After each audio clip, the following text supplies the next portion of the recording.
शांति। आज के शिव बाबा के 10 तारीख के महावाक्य हैं।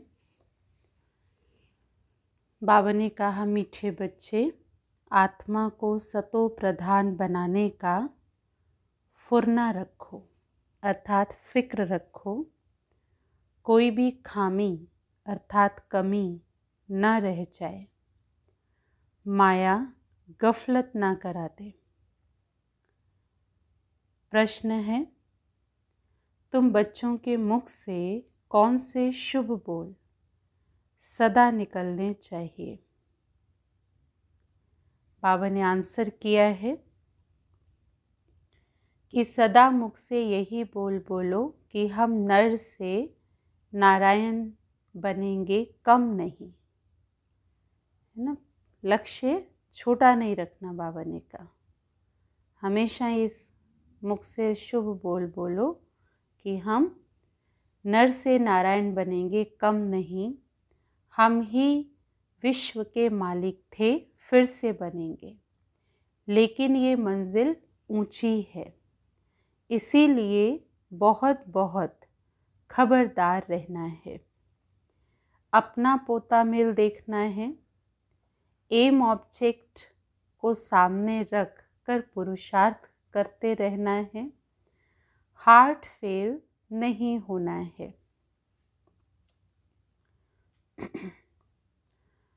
ओम शांति। तो बाप बेट रूहानी बच्चों को समझाते हैं, यहाँ जब याद की यात्रा में बैठते हो तो भाई बहनों को कहो कि तुम आत्म अभिमानी हो करके बैठो और बाप को याद करो। ये स्मृति दिलानी चाहिए। तुमको अभी ये स्मृति मिल रही है। हम आत्मा हैं और हमारा बाप हमको पढ़ाने आते हैं। हम कर्मेंद्रियों द्वारा पढ़ते हैं। बाप भी कर्मेंद्रियों का आधार लेकर इन द्वारा पहले पहले ये कहते हैं कि बाप को याद करो। बच्चों को समझाया है कि ये है ज्ञान मार्ग, भक्ति मार्ग नहीं कहेंगे। ज्ञान सिर्फ एक ही ज्ञान सागर पतित पावन देते हैं। तुमको पहले नंबर का यही पाठ मिलता है कि अपने को आत्मा समझ बाप को याद करो। ये बहुत ज़रूरी है और कोई भी सत्संग में किसी को कहने आएगा नहीं। भल आजकल आर्टिफिशियल संस्थाएं बहुत निकली हैं। तुमसे सुनकर कोई कहे परंतु फिर भी अर्थ तो समझ ना सके, समझाने का अकल भी नहीं आएगा। ये तुमको बाप कहते हैं कि बेहद के बाप को याद करो तो विकर्म विनाश हो जाए। विवेक भी कहता है कि पुरानी दुनिया है, नई दुनिया और पुरानी दुनिया में फ़र्क है ना। वह पावन दुनिया, ये पतित दुनिया। बुलाते भी हैं कि हे पतित पावन आओ और आकर हमको पावन बनाओ। गीता में भी अक्षर है, मामेकम याद करो, देह के सर्व संबंध त्याग, अपने को आत्मा समझो। ये देह के संबंध पहले नहीं थे। तुम आत्मा यहाँ आती हो पाठ बजाने। गायन भी है, अकेले आए और अकेले जाना है। इसका अर्थ मनुष्य नहीं समझते। तुम अब प्रैक्टिकल में जानते हो कि हम अभी पावन बन रहे हैं याद की यात्रा से, व याद के बल से। ये है ही राजयोग का बल। वह है हठ योग, जिससे मनुष्य थोड़े समय के लिए तंदुरुस्त रहते हैं। सतयुग में तुम कितना तंदुरुस्त रहते हो, हठ योग की दरकार ही नहीं है। यहाँ ये सब यहाँ इस छीछी दुनिया में करते हैं। ये है ही पुरानी दुनिया, सतयुग नई दुनिया जो पास्ट होकर के गई है। उनमें लक्ष्मी नारायण का राज्य था, ये भी किसको पता नहीं है ना। वहाँ हर चीज़ नई है, गीत भी है ना, जाग सजनिया जाग। नवयुग आया रे, तो भगवान जगाते हैं आत्मा रूपी सचनी को कि तुम जागो, अभी नई दुनिया आने वाली है। तो नवयुग है सतयुग, पुराना युग है कलयुग। अभी इसको कोई भी सतयुग तो नहीं कहेंगे, अभी तो कलयुग है। तुम सतयुग के लिए ही पढ़ते हो, तो ऐसा पढ़ाने वाला तो कोई भी नहीं होगा जो कहे कि इस पढ़ाई से तुमको नई दुनिया में राज्य पद मिलेगा। बाप के सिवाय और कोई बोल ना सके। तुम बच्चों को हर बात की स्मृति दिलाई जाती है, गफलत नहीं करनी है। बाबा सबको समझाते रहते हैं, कहाँ भी बैठो, धंधा आदि करो, अपने को आत्मा समझो, समझ करके करो। धंधे धोरी में ज़रा मुश्किलात होती है, तो जितना हो सके टाइम निकाल कर याद में बैठो, तभी आत्मा पवित्र होगी। और कोई उपाय नहीं है। तुम राजयोग सीख रहे हो नई दुनिया के लिए, वहाँ आयरन एजिड आत्मा तो जा ना सके। माया ने आत्मा के पंख तोड़ डाले हैं। आत्मा उड़ती है ना, एक शरीर छोड़कर दूसरा लेती है। आत्मा है सबसे तीखा रॉकेट। तो तुम बच्चों को ये नई नई बातें सुन करके वंडर लगता है कि आत्मा कितना छोटा रॉकेट है, उसमें 84 जन्मों का पाठ नूंधा हुआ है। तो ऐसी बातें दिल में याद रखने से उमंग आएगा। स्कूल में विद्यार्थियों की बुद्धि में विद्या याद रहती है ना, तो तुम्हारी बुद्धि में अब क्या है? बुद्धि कोई शरीर में नहीं है, आत्मा में ही मन और बुद्धि है ना। आत्मा के अंदर ही मन बुद्धि है, क्योंकि आत्मा की शक्ति है। तो आत्मा ही पढ़ती है, नौकरी आदि सब कुछ आत्मा करती है। शिव बाबा भी आत्मा है, परंतु उनको परम कहते हैं। वह ज्ञान का सागर है, वो बहुत छोटी बिंदी है, ये भी किसी को पता नहीं। जो उस बाप में संस्कार हैं वही तुम बच्चों में भरे जाते हैं। अभी तुम योग बल से पावन बन रहे हो, उसके लिए पुरुषार्थ तो करना पड़े। पढ़ाई में फुरना तो रहता है ना, फिक्र तो रहती है कि हम कहीं फेल ना हो जाएं। इसमें पहले नंबर की सब्जेक्ट ही ये है कि हम आत्मा सतो प्रधान बने, कुछ खामी ना रह जाए, नहीं तो ना पास हो जाएंगे। तो माया तुमको हर बात में भुलाती है। आत्मा चाहती भी है चार्ट रखें, सारे दिन में कोई आसुरी काम ना करें, परंतु माया ऐसी है जो चार्ट रखने ही नहीं देती। तुम माया के चंबे में आ जाते हो। दिल कहती भी है पोता मेल रखें। व्यापारी लोग हमेशा फायदे नुकसान का पोता मेल रखते हैं। तुम्हारा तो फिर ये बहुत बड़ा पोता मेल है।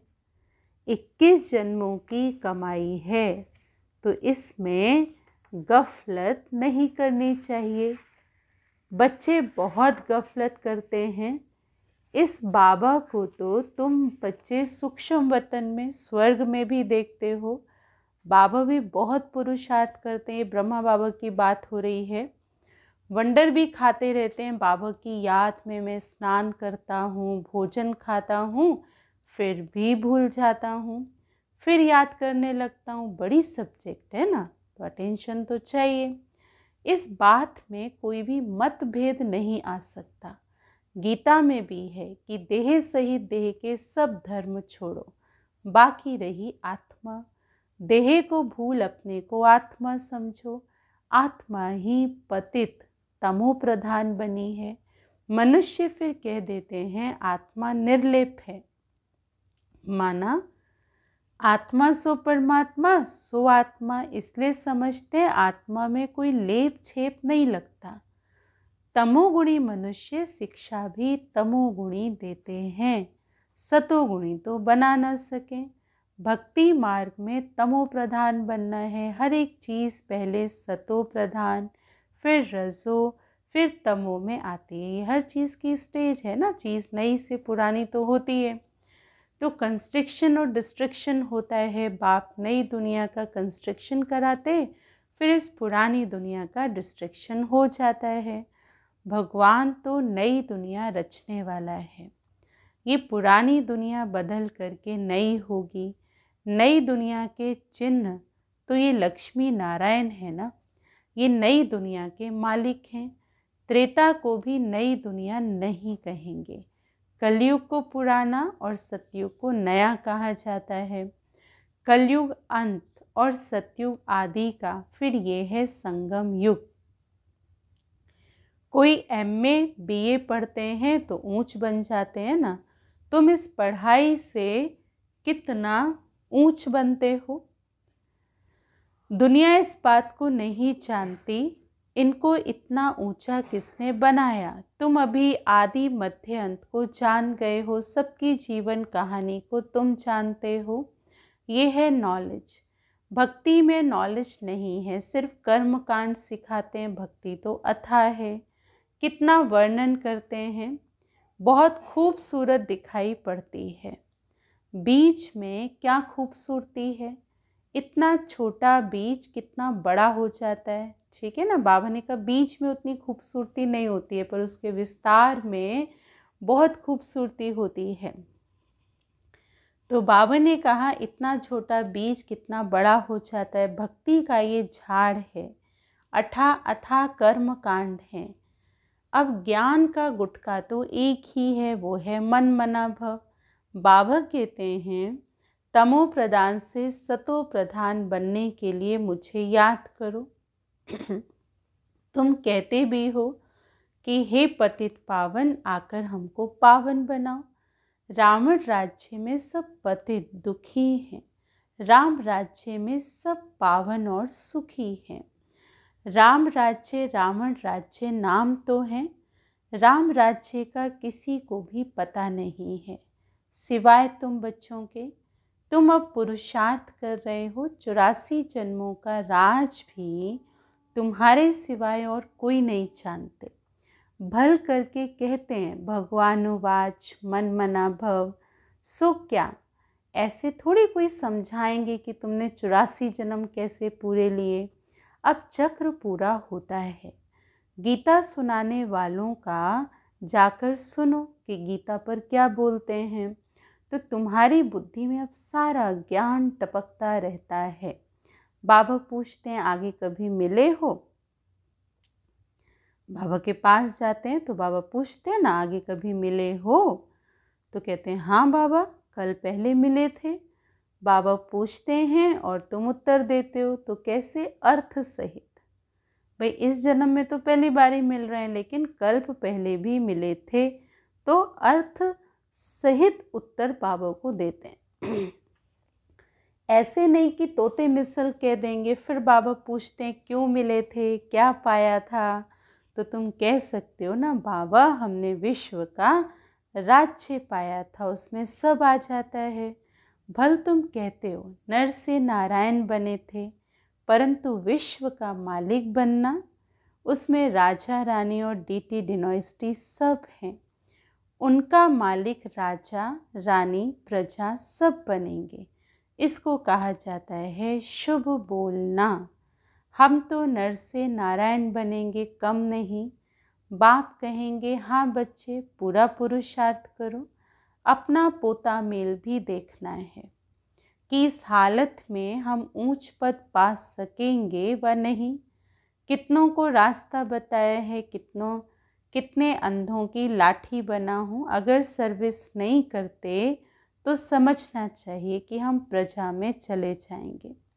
अपने दिल से पूछना है अगर अभी हमारा ये शरीर छूट जाए तो क्या पद पाएंगे, बहुत बड़ी मंजिल है, तो खबरदार रहना चाहिए। कई बच्चे समझते हैं बरोबर हम तो याद ही नहीं करते, तो फिर पोता मेल रख कर के क्या करेंगे। उसको फिर हार्ट फेल कहा जाता है। वो पढ़ते भी ऐसा ही हैं, ध्यान नहीं देते, मियाँ मिट्ठू बन बैठ नहीं जाना है जो पिछाड़ी में फेल हो जाए, है ना। पोता मेल तो ज़रूर रखना है। अपना कल्याण करना है, एम ऑब्जेक्ट तो सामने है कि हमको पढ़ करके ये बनना है। ये भी वंडर है ना, कलयुग में तो राजाई है नहीं, सतयुग में फिर इन्हों की राजाई कहाँ से आई। ज़रूर पढ़ाई पढ़ी होगी तो सारा मदार पढ़ाई पर है। ऐसे नहीं कि देवताओं की और असुरों की लड़ाई लगी, देवताओं ने जीत करके राज्य पाया। अब असुरों और देवताओं की लड़ाई कैसे लग सकती है। बाबा ने कहा ना ही कौरवों और पांडवों की लड़ाई है। लड़ाई की तो बात ही निषेध हो जाती है ना। देवी देवताएं थोड़ी लड़ करके असुरों से राज्य प्राप्त करेंगे। ये आंतरिक लड़ाई है, ये सत्य असत्य की, है ना, धर्म की लड़ाई है, धारणा की लड़ाई है जो अंदर में चलती, जिसको विकारों की लड़ाई भी कहा जाता है। जिसने स्व को जीता, अपने विकारों को जीता और स्व पर जीत पाई, वो जगत जीत बनता है। तो इसलिए बाबा कहते हैं बच्चे लड़ाई तो निषेध हो जाती है। पहले तो ये बताओ कि बाबा कहते हैं देह के सब संबंध छोड़ अपने को आत्मा समझो। तुम आत्मा अशरीरी आई थी, अब फिर वापस जाना है तो पवित्र आत्मा ही वापस जा सकेगी। तमो प्रधान आत्माएं तो जा ना सकें, आत्मा के पंख टूटे हुए हैं, माया ने पतित बनाया है। तमो प्रधान होने के कारण इतना दूर होली जगह अर्थात पवित्र जगह जा नहीं सकते। अभी तुम्हारी आत्मा कहेगी कि हम असुल परम धाम के रहने वाले हैं, यहाँ ये 5 तत्वों का पुतला लिया है। किस लिए? पाठ बचाने के लिए। मरते हैं तो कहते हैं ना स्वर्गवासी हुआ, तो कौन हुआ? शरीर गई या आत्मा गई? शरीर तो यहाँ ही जल गया, बाकी रही आत्मा। अब वो तो स्वर्ग में जा नहीं सकती। मनुष्य को तो जिसने जो सुनाया वो कहते हैं, क्योंकि स्वर्ग में तो शरीर सहित रहा जाता है, खाली आत्मा थोड़ी स्वर्ग में रहेगी। तो इसलिए बाबा कहते हैं जिसने जो सुनाया वो कहते हैं। भक्ति मार्ग वालों ने भक्ति ही सिखलाई, ऑक्यूपेशन का किसको पता नहीं। शिव की पूजा सबसे ऊंच कहते हैं, शिव तो ऊंच है, ऊंचे से ऊंच शिव है, उनको याद करो, सिमरन करो, माला भी देते हैं। शिव शिव कहते माला फेरते रहो, बिगर अर्थ माला उठाए शिव शिव कहते रहेंगे। अनेक प्रकार की शिक्षाएं गुरु लोग देते हैं, यहाँ तो एक ही बात है। बाबा खुद कहते हैं मेरे को याद करने से विकर्म विनाश होंगे। शिव शिव मुख से कहना नहीं है, बाप का नाम बच्चा थोड़ी सिमरन करता है। ये है सब गुप्त बातें, किसको भी पता नहीं कि तुम क्या कर रहे हो। जिन्होंने कल्प पहले समझा होगा वही समझेंगे, है ना। ये तो समझने, बुद्धि से समझने की बात है, कोई मुख से जपने आदि की बात तो नहीं है। तो नए नए बच्चे आते रहते हैं, वृद्धि को पाते रहते, आगे चलकर बाबा ने कहा आगे चल ड्रामा क्या दिखलाता है सो साक्षी होकर देखना है। पहले से बाबा साक्षात्कार नहीं कराएंगे कि ये होगा, फिर तो आर्टिफिशियल हो जाए। ये बड़ी समझने की बातें हैं, तुमको समझ मिलती है। भक्ति मार्ग में बेसमझ थे, जानते हो ना, ड्रामा में भक्ति की भी नूंद है। तो अभी तुम बच्चे समझते हो कि हम इस पुरानी दुनिया में रहने वाले नहीं हैं। स्टूडेंट को ये पढ़ाई बुद्धि में रहती है, तुमको भी मुख्य मुख्य पॉइंट्स बुद्धि में धारण करनी है। नंबर 1 बात अल्फ पक्का करो तब आगे चलो, नहीं तो फालतू पूछते रहेंगे। बच्चियां लिखती हैं फलाने ने लिख कर दिया है कि गीता का भगवान शिव है, ये तो बिल्कुल ठीक है, भल ऐसे कहते हैं, परंतु बुद्धि में कोई बैठता थोड़ी है। अगर समझ जाएं कि बाप आया है तो कहें ऐसे बाप से तो हम जा कर के मिलें, वर्षा लेवें, एक को भी निश्चय नहीं बैठता, फट से एक भी चिट्ठी नहीं आती, टाइम लगता है ना बाबा को समझने में, निश्चय बैठने में।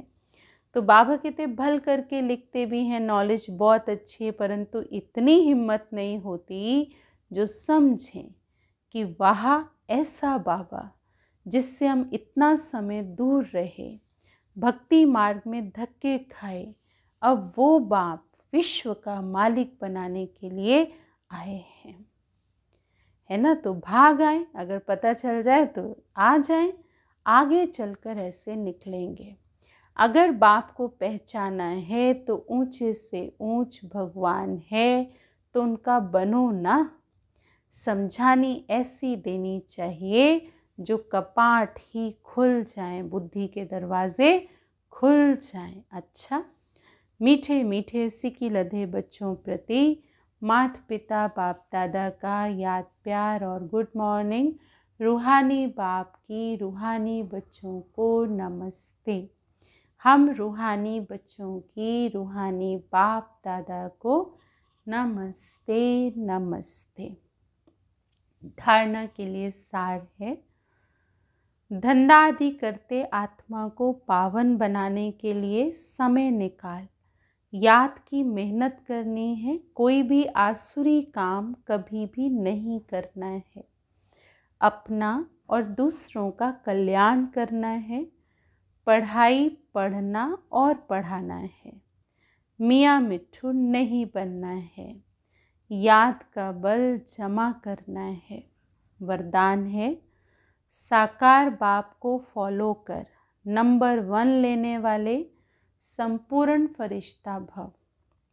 साकार बाप को फॉलो कर नंबर 1 लेने वाले संपूर्ण फरिश्ता भव। नंबर 1 आने का सहज साधन है, जो नंबर 1 ब्रह्मा बाप है उसी 1 को देखो। अनेकों को देखने के बजाय एक को देखो और एक को ही फॉलो करो। हम सो फरिश्ता का मंत्र पक्का कर लो तो अंतर मिट जाएगा।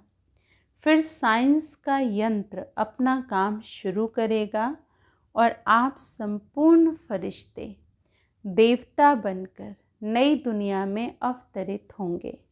तो संपूर्ण फरिश्ता बनना अर्थात साकार बाप को फॉलो करना। स्लोगन है, मनन करने से जो खुशी रूपी मक्खन मिलता है वही जीवन को शक्तिशाली बनाता है।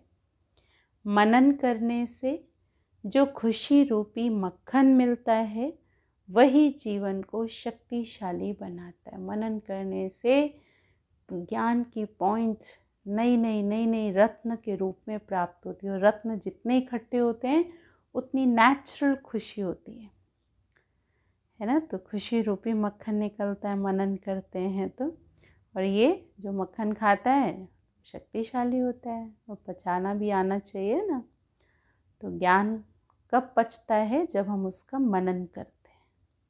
अच्छा, ओम शांति। तो ये हैं आज के शिव बाबा के महावाक्य, और अभी हम बाबा की याद में बैठते हैं।